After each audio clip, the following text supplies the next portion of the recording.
really sort of resurrected the record, really. It was sort of very lost. Like I'd started the record with Jack and I couldn't get back to him for a year and a half. There was no travel, there was no like leaving, and the record, we nearly scrapped it because I was just like, I don't know where this is going. And sort of meeting Dave really did like resurrect the project. Florence Welsh, welcome back to Absolute Radio. How are you doing? Good. Yeah, thank you. Thanks for having me. Thanks so much for coming in. We were just sort of talking off air about how we last, I think we did this really where we sat next to each other on some bench a few years ago, but now it's lovely to have you back in the studio. I'm fed up of Zoom interviews. We did a lot of those in lockdown. It's so nice to be able to be back and face to face. How are you doing? You're right. Yeah, I'm good. The album is out and that's a relief. Yeah, totally. So yeah, just kind of like coming down from that a bit, I think. Absolutely. Dance Fever. So number one, congratulations on that as well. A fairy tale in 14 songs. I think you described it as well, with each song being a sort of chapter, as it were. I absolutely love this track. When I first heard My Love, I instantly felt like I was actually in a festival field. It was transportative, like the sound and the production. So we'll work our way through the album, as it were. But this started off quite early on, just before the pandemic. Is that right? It's weirdly almost a chronological album. So King, Free, Choreomania, Back in Town, all written. Free, ironically, was written March 2020. Wow, okay. So Free and Back in Town, which is Back in Town, is the last song that I wrote when I got to New York. And it's kind of a love song to New York, or the sort of amazing sort of manic loneliness that New York creates, and the space that it allows for fantasy. And I had packed my bags to go and make Dance Fever and spend a month in New York. So it was this kind of, as Back in Town, like my fantasy always tricks me into thinking I'm going off to have a kind of romantic adventure, and it's always an empty room, you know, like and that's kind of what a lot of songwriting and touring is tricking yourself into the creativity is the biggest connection in your life, away from like family and home, and then you get there and you're like, oh God, it's a hotel room alone again, you know. So I was already questioning my relationship to songwriting and to performance, and then wrote Back in Town and had to get out of town. Yeah, straight home. Leave town. Yeah. So the gears really shifted then and changed, and then suddenly you were back home. Do you think in retrospect that was a blessing, weirdly, to suddenly it sort of ricochet back to London? I think when I released the album, it was a funny thing because I had to contend with the period of time that it was made, and there was a kind of grief response because it was irreconcilably changed by the period of time. I was in the way of making one record that was very much based in live music and the love of live music, and then I was making a record in a world where there was no live music, and it completely changed everything. Maybe it was a blessing. It's hard to see it that way. Yeah, no, okay, fair enough. It's hard to I think we're still in that phase where it hasn't, to really understand at what level it's affected us the last 2 years. I don't think we're going to know for a really long time, because in lots of ways it's still ongoing, and I feel like actually what it has done to our psyches and to ourselves, and I don't think I'll be able to look back on this album and fully understand it for a long time. Yeah, it's a big journey for everybody, wasn't it? With that in mind, and you were saying sort of, you know, the love of live music, did you have any sort of moments in the unknown sort of days of COVID where you just thought, I may never get on stage again? How did that make you feel? I'm over dramatic at the best of times, but there were moments there, you know, it was as if it was also people were like, because you were asking, I was asking people, like I was asking like doctors, I was like, is it, because we just didn't know how long mass gatherings were going to be an absolute no. And in the scale of like the greater good, I really sort of accepted that.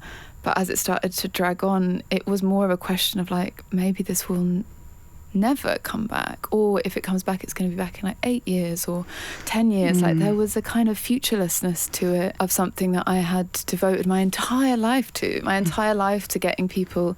But yeah, there were moments where I was just on the floor, just being like, the thing that I have known my whole life, and my job could never come back. I think my mum was like, oh, you'll do other things. I was like, I got no other skills. Mums have always got some. It'll be fine. You'll do something else. Other stuff. To me, it's not been like ever been a thing that I do. It's been who I am, and it's what's given me kind of meaning in my life. But I think that was also really interesting to me, because it forced me to contend with that meaning. It has given me a lot of meaning in my life. It's also caused me a lot of pain, because I'm perennially like unsatisfied, because that's the creative nature to make something and be like, I didn't get it perfect this time, and agony, and that just what keeps you making more, is because that sense of like, it's in King, it's like, I said it at the beginning of the record, I was never satisfied, it never let me go.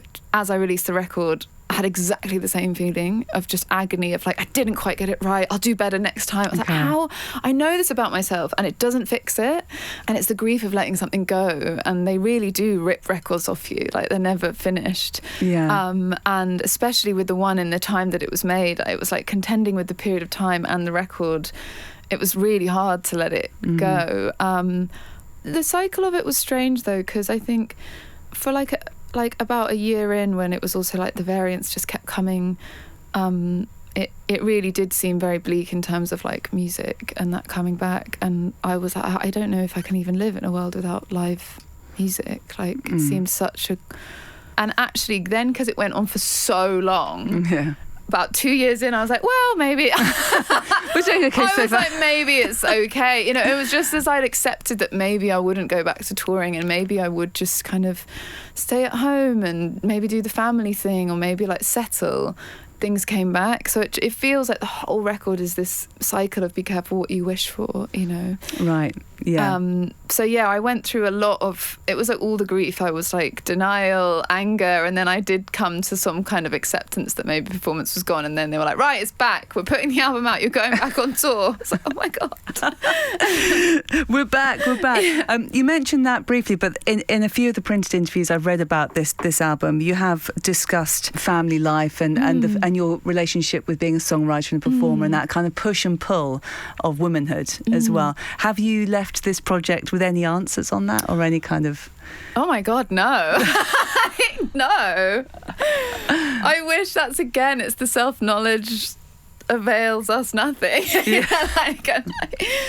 I think I have kind of come to terms with the fact that success itself and achievement is probably not the core of really what will make for a happy life. I kind of know that instinctively, but you kind of have to learn it through...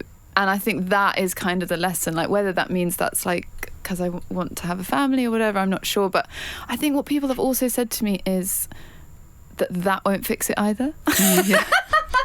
Yeah, exactly. So I'm just like, everything external that you try and like fill the void or the pain or kind of like, it won't work. So I think more and more I can do it with like, oh, music will fix it, that will make everything better. And then I get to that and I get to that pace of achievement and I'm like, oh, it didn't.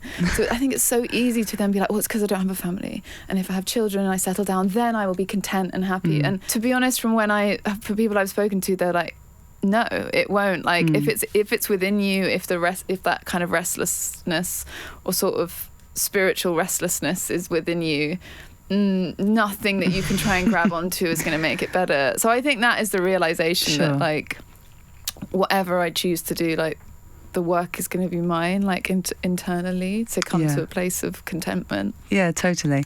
I was reading, I was watching actually a video with Vangelis the other day, and he was saying he took music making very, very seriously, and he was always like, and there was a line that struck me, which he said, you've always just got to be ready. You've got to be so organised and ready, because when it arrives, you've got to be ready. Do you feel that with your music making? What, that it just suddenly... Almost like channeling. No, it does. It really does. Especially with songs, like they kind of take you on a ride and you just have to let them.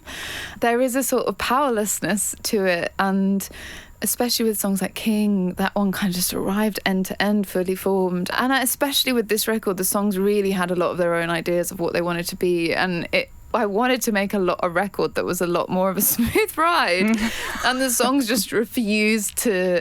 So a lot of the songs that I'd recorded in lockdown, like My Love and Heaven Is Here and Daffodils, I tried to then re-record out of lockdown with Jack again and re-record it so that everything in the album had the same sonics, because at this moment you have a kind of like much more analog sound, and then there's the Cynthia sound when you're heading into the lockdown and things are getting really weird.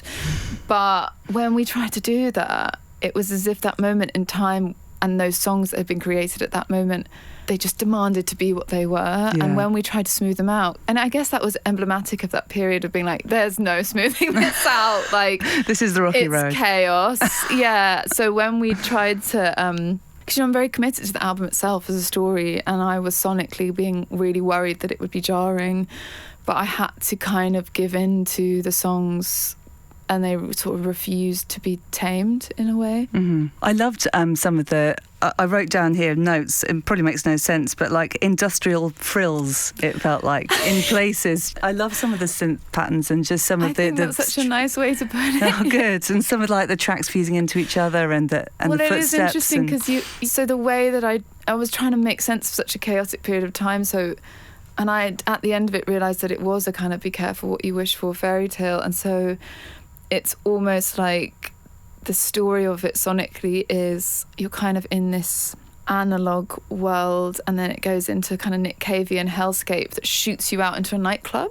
Yeah, it's good night. And the climax of the sort of movie in my head of this album is suddenly you're just in this kind of ecstatic nightclub of my love, and then you get dropped out into restraint and you're kind of left in the wreckage of the bomb. So with all those transitions, and interestingly, like the transitions at the start are kind of heavenly and like angelic voices, and as you go towards the end of the record they become like ragged breaths. So I think you can hear the kind of descent into this different world throughout. Yeah, I totally loved it. Oh, it was absolutely brilliant. It reminded me a bit of moments of... I wrote my dissertation on Dancer in the Dark, Björk's film. Oh, wow. And moments of that sort of industrial kind of bass line sometimes just creeping in. I needed that. it. And you know, when we tried to re-record it, it just took it all out and it made it a nice record. And I wasn't like, there was so much about this record that isn't about being nice and isn't about being smooth. The darkness that synths can provide and the heaviness and that kind of almost claustrophobia of it was really important. I was sat yesterday with my mates, we had a glass of wine, I was telling them all about Choreomania, because I've been talking about it on the radio, and they were like, wow, that's so trippy, what? And you probably know much more about it than I, but it was it between 13th and 17th centuries? Yeah, it's like the Middle Ages, really, and I just feel like I've been speaking about it, and I feel so conscious that I'm not a historian, and I get so worried that there are historians out there being like, she's telling it all wrong. So if you are a historian, just like please call in and give the real facts. But basically there was this kind of phenomenon of, it was like a dancing plague, or it could have been psychological, or it could have been like hallucinogenic grain, so that no one really knows, but there were these outbreaks of this sort of dancing fever called choreomania, where people would literally just dance themselves to death in the streets. And I think what was interesting to me is like the idea that it was stress was really interesting. The idea that, because you know, the Middle Ages, it was like successive famines and plagues and wars, and this idea that you could be so psychologically stretched that the only thing that you could do was just go out onto the street and dance until you dropped. And I really felt that so deeply, and I understood it. I was like, that makes sense to me to do that. Exactly, that sort of relationship with movement and expressing yourself. So, yeah, it's absolutely nuts when you start reading about it, and then you sort of click to the next article and you're like, oh my God, this is crazy. But it made me think, you know, sort of, I've always been quite a reserved person. I think from my family being quite reserved in terms of, you know, sort of my mum dancing, that she's going to watch this, no offence, Mum. But, you know, it's very kind of like sidestep to, you know, and there's no freedom there in terms of creative. But I always really wished I had that. And so when you see people have that, I think it must just be a wonderful thing. You studied technical dance not so long ago, a few years ago, is that right? Yeah, I did. I think it was a big part of dancing, or kind of collective joy, such a big part of my life. And you know, when I kind of stopped drinking, dancing was really like what I missed. And so I started training in technical dance, and it really helped a lot, because it's also like going on big benders is a way to expel energy, really. So you have this huge build-up of creative energy and racing thoughts, and you don't know what to do with them, so you like trigger a bender and it will reset everything in a very dysfunctional way.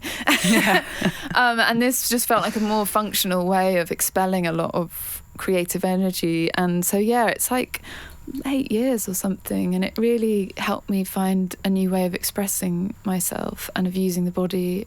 So I think it was one of the things that I sort of missed the most. It is sort of the unself-consciousness of dancing as well, and there's nothing I like to see people dance brings me so much joy, because it is a kind of, it's coming together in collective joy and freedom, seeing groups of people dance. Yeah, it totally is. I've lost any kind of fear I had now, because I've got kids now, and so I don't want them to have it, so I just go for it now. I'm probably like the embarrassing mum. Did you have a moment when you were sat recording your video with Bill Nighy, who's playing your anxiety, thinking, this is a bizarre, I'd never imagined that I would be sat here. I know. I was like, life is amazing.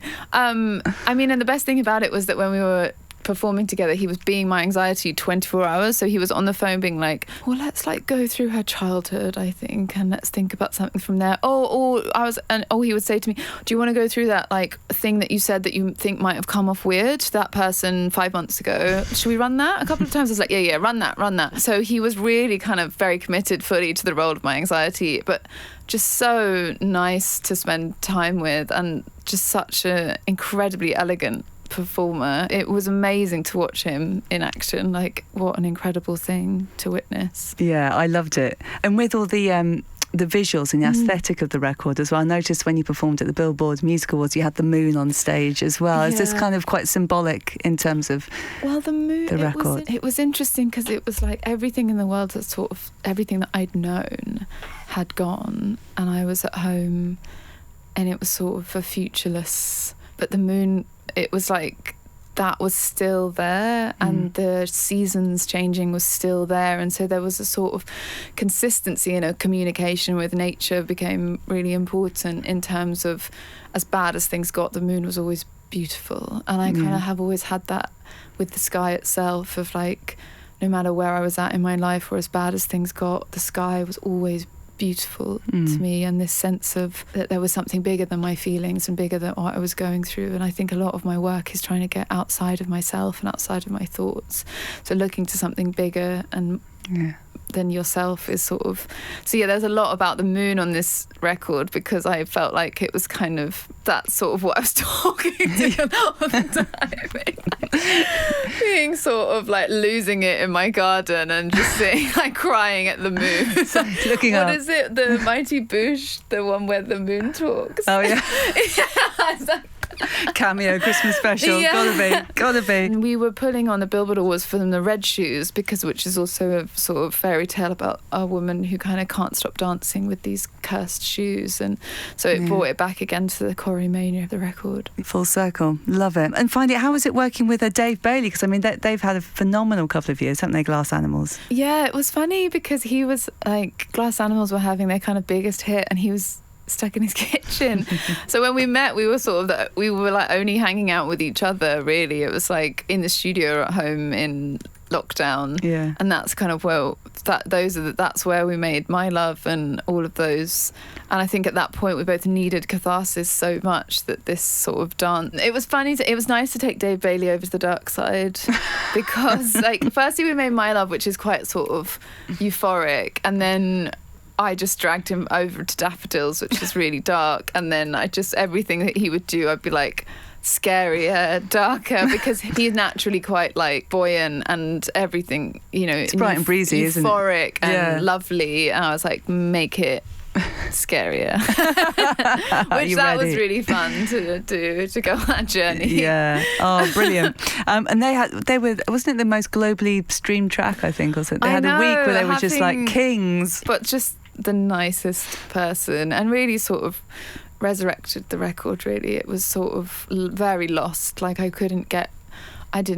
started the record with Jack, and I couldn't get back to him for a year and a half. There was no travel, there was no leaving, and the record, we nearly scrapped it, because I was just I don't know how to, I don't know where this is going. And sort of meeting Dave really did resurrect the project. Well, it sounds completely fully formed to a consumer, to a listener like me. I was so worried that, because it was I was is this just chaos? I like a bit of chaos though. It's good. It must be so nice to be back on the stage. I'm sure that you'll just have these moments of just soaking it all up when you're on this next run. I think it's really going to sink in if we get to the tour. Right now, I think there's still been so many kind of stops and starts, and every show feels like it might not happen still. Yeah. I'm really looking forward to getting the tour and being able to now, people seem to really embrace this record, which I'm so grateful for. I'm looking forward to getting to play some of the album tracks a lot and really create the world visually on stage. to really kind of make the horrific fairy tale of it all very real, I feel very excited about. Yeah, I can't wait to see it. Thank you so much for your time, Florence. Thanks a lot. Thanks for having me.